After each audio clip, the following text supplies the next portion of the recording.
I mean, should them clubs be worried, Ambrose, or do you think not yet? Not yet, no. And I think if we look at when this happened with Chelsea and Abramovich and Sheikh Mansour with Manchester City, it was different. It was different back then. It was a different situation altogether. This is why it's going to be more difficult for Newcastle, because they're doing it in a time where you've got 4 ridiculously good football and they come clubs, from the bottom. who 2 of them are ridiculously rich as well. So I don't think they need to be concerned yet. However, when you go into the transfer market with free signings with other football players that want to leave their irrespective football clubs, I think you're looking at someone who's going to compete with them in the market now. Whether they can compete immediately because the situation with winning trophies, etc., I don't know, but they can offer more, they can pay more.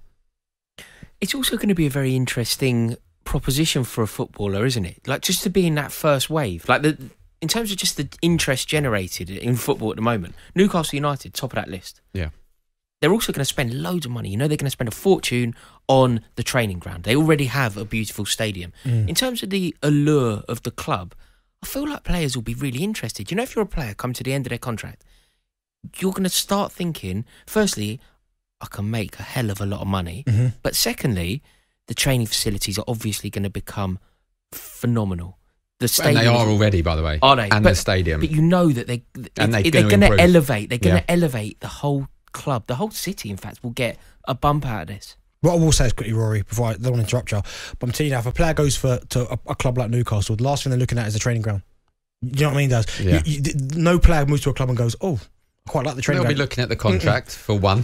First. And then houses for 2. That's about it. If the training ground is up to standard, then it's what it is. Most training grounds... Is that not appealing? Like, it's something, but it's something that's mentioned often. You know, when people say, oh, for example, Tottenham, best training facilities in London. Yeah, I'm sure it's exceptional, but if someone said to you, 250 grand a week, but the training ground's iffy, is that going to put you off because the training ground's bad? It's not. Yeah. That is probably the last thing you look at. Like, but at most football clubs now, whether it's Premier League or even Championship, I know obviously it gets a bit harder the lower you go, but certainly with the Newcastle element being Premier League, most training grounds are up to a certain standard. Yeah, I agree. And yeah, I totally agree. You don't really look at that side of it. No.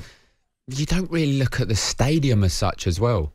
I mean, I've been to clubs, I'm sure you has that. I don't think I ever went to a training ground before I signed. Crystal Palace, believe it or not. And I mean, if it was to do with training grounds, I wouldn't have signed for Crystal Palace because I went there first, because it wasn't great facilities. It's massively improved now. But other than that, I think I signed for 5-6 different clubs maybe, and I never went to the training ground before I signed. Did you say stadiums wouldn't have impacted your decision either? Like playing at St James's Park, there's a attraction there, sure. For a lot of these footballers, and you'll say it as well, if you're putting 300, 250 grand a week in front of them, don't care, you play in the park. You would just go out and play where they tell you to play. Honestly, it's you stand and listen. I get it in terms of the appeal, and they'll start with the training ground. Of course, the academy. I think in any football club, I think the academy is always the most important. Alongside the fans, the academy, the infrastructure of the club is always really, really important. But when you put in these type of figures, when you've got a club that's owned by guys who own 300 billion, and the players that they're talking about attracting, the marquee signings and Mbappe's and that, it's all about what's on the contract. It has nothing whatsoever to do with the training ground. I guess potentially where Newcastle is in terms of, would you rather live in London, would you rather live in Newcastle, might be an element. I've lived up there. I loved it. I thought it was an unbelievable place to live, Newcastle. But there is an element to that as well. But what it comes down to, certainly when you're a superstar coming from abroad, like the Mbappe's, Haaland, if they ever come, it's about what's on the contract. It's not about whether the training ground's got 4G or grass or carp. Do you know what I mean? So actually, what this means, from this discussion, it actually means that Newcastle are going to be the best position to sign anyone. Because if it all basically comes down, it sounds like it all comes down effectively to the bottom. Yeah, of course, the bottom line. I think I'm probably wrong in terms of the stadium. I think if I'm looking a bit lower down, Championship, etc., I think that doesn't make a difference. I think if you're talking Premier League and you want to win things, I'll correct myself there. I think you do need an element of a decent stadium, because you look out there, St James's Park, you've been out there, you walk out there, you think, wow. Yeah, it's iconic on the skyline of the north. It's like as soon as you come out of Newcastle Station, it's imposing, and but it's the beautiful. Training grounds, I don't know. I mean, we've seen Cristiano Ronaldo. Isn't that where you spend the majority of your time? Cristiano Ronaldo spent £50,000 putting a cryotherapy chamber in his house. They'll have gyms, ridiculous gyms in his house. As long as they've got a field that's good, that's a decent grass, decent turf, and a changing room, the rest you can have in your home. So honestly, I don't think training grounds that come So it'll all come down to the money. It will. And that's what they've got an abundance of. But the problem is, so of Chelsea, yeah. so of Manchester City. The problem is the players. Is that what you mean? The players that we're talking about all have ridiculous money anyway. So there is an argument that other things do have to come into play.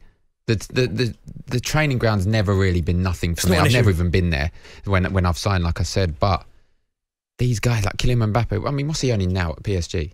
What can he earn if he goes anywhere? Ridiculous money. So it's going to be tough. It's going to be tough to attract them.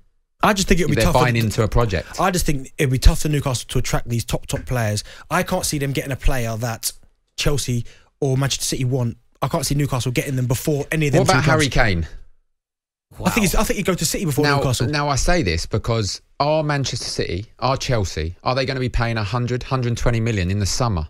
I don't think they are. They didn't. I think they went to around 130 this summer, Manchester City. So Newcastle will. They will go 150, 200. Can you imagine the statement that makes to the Premier League if Newcastle United take a player from Tottenham, take the player that Tottenham said they wouldn't sell? If Newcastle United managed to, like, that would upset the entire equilibrium of the Premier League the way we know it. And I suppose that's what they're trying to do. Well, say Daniel Levy puts on another ridiculous fee, high transfer fee. If he goes 150 million. That no one else is going to pay. Yeah. And Newcastle say, okay, there's 150 million. We'll match that. I mean, who's got more chance of winning a trophy at the moment? Tottenham or Newcastle now? Everyone's going to say Tottenham because they're a project. They've got ambition, and so that could be realistic. But what does it say about Spurs' ambition if they let him go?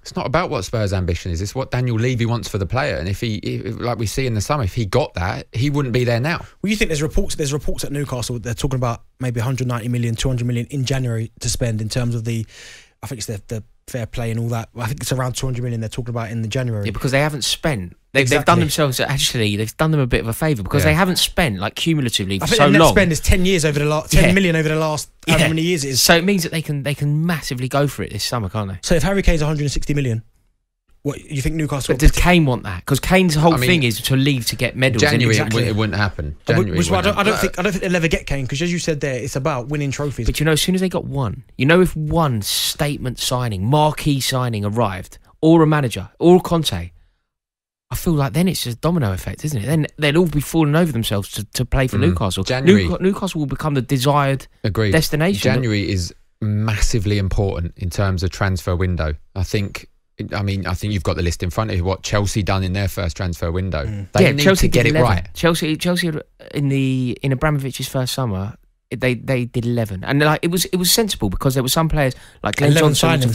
11, but there was some marquee signings. Hernan Crespo was in there, Adrian Mutu, Juan Sebastian Veron. It was that level of player, but then it was also quite sensible. It was Glenn Johnson, Wayne Bridge. It was like the perfect balance. Yeah, it was the perfect balance of marquee, statement, dazzling footballers, and equally good but rugged, brilliant Premier League players who were proven in the league. I feel like it's quite a good model and something that Newcastle could adopt. I agree. I think this January they're building foundations. They're bringing people in to stabilise the club, to then be able to, you've got a calibre of players that you need to bring in to then attract the bigger players come the summer transfer windows, because I don't think at the moment that you're going to attract a Harry Kane, for instance, because he'll look at the squad and say, no, I may as well stay at Tottenham because it's similar kind of squads. In fact, Tottenham's better squad, of course. But so the first transfer window they need to do 5, 6, 7 players, whatever it may be, has to be a few free transfers and the calibre of player to go right. They are having a go. They have an ambition. They're building foundations. Now let's go big and see if we can attract the marquee signings. Well, listen, Aaron, I don't know who he supports, but he said that Darren Ambrose has been spot on so far. It don't happen often. Ain't that your cousin, Aaron?